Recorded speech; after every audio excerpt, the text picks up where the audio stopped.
Ассалаумағалейкум ардақты ағайын. Бүгінгі әңгімеміз ене мен келіннің арасында болған қызықты оқиға жайлы.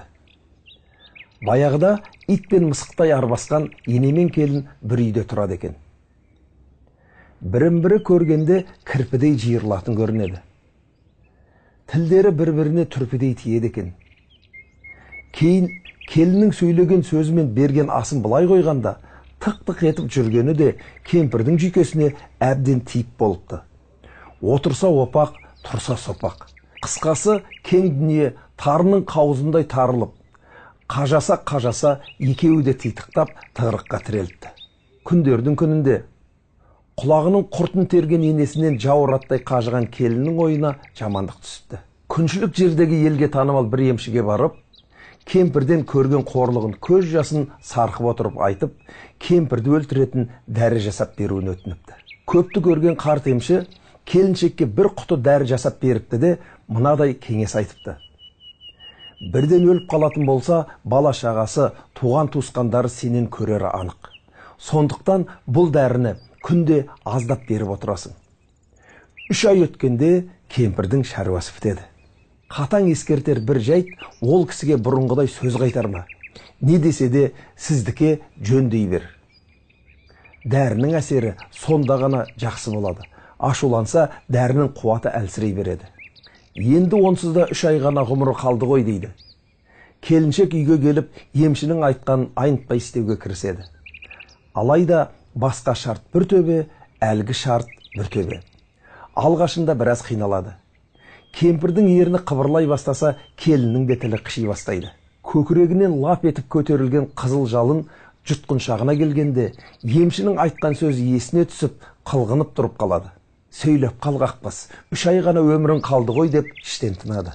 Солай да солай апта өтеді, ай өтеді. Кемпір болса аң-таң. Баяғыдай арсылдап тұрған келін жоқ. Ей қатын, әкел ананы, тарт мынаны деп қолды бір сілдесе болғаны, келін байғұс жерге салмақ түсірмей жели жөнеледі. Қимылы да, сөзі де мамықтай. Міне апа, тағы не керек, айтқаныңыз болсын деп қиылып тұрғаны. Сөйтіп жүріп, өзі де сөз қайтармағанға үйреніп, бұрынғыдай емес, бойы кеңіп қалғандай күй кешеді.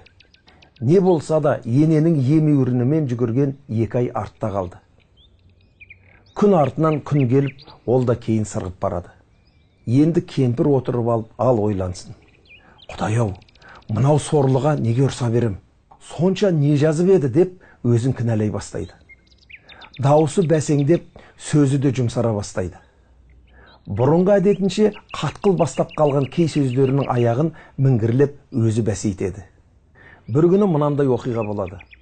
Тістей қатып отыратын кемпір келінін еркелете шақырып алады да, аузында өмір бақи баданадай қара құлып тұратын сандығын ақтарып, мынау білезік, мынау жүзік, бәрі сенікі.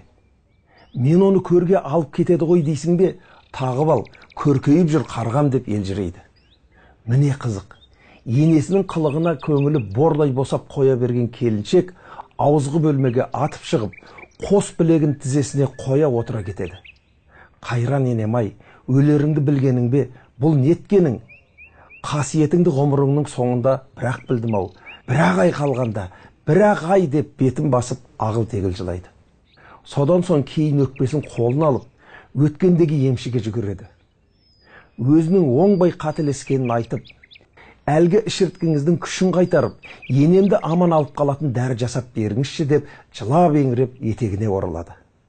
Тартысы мол өмірде талайды басынан кешірген әлгі емші келіншекке былай дейді. Мен берген дәрі кәдімгі су болатын. Адамға ешқандай зияны жоқ. Менің мақсатым орындалды. Енең Алланың берген жасын жасайды. Әзір өлмейді, бара ғой депті. Есі шыға қуанған келіншектің жүзінен төгілген қуаныш нұры емшінің бөлмесін шарпып кетіпті.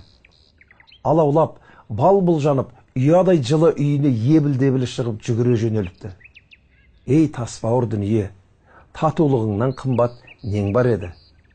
Қош, сау болыңыздар.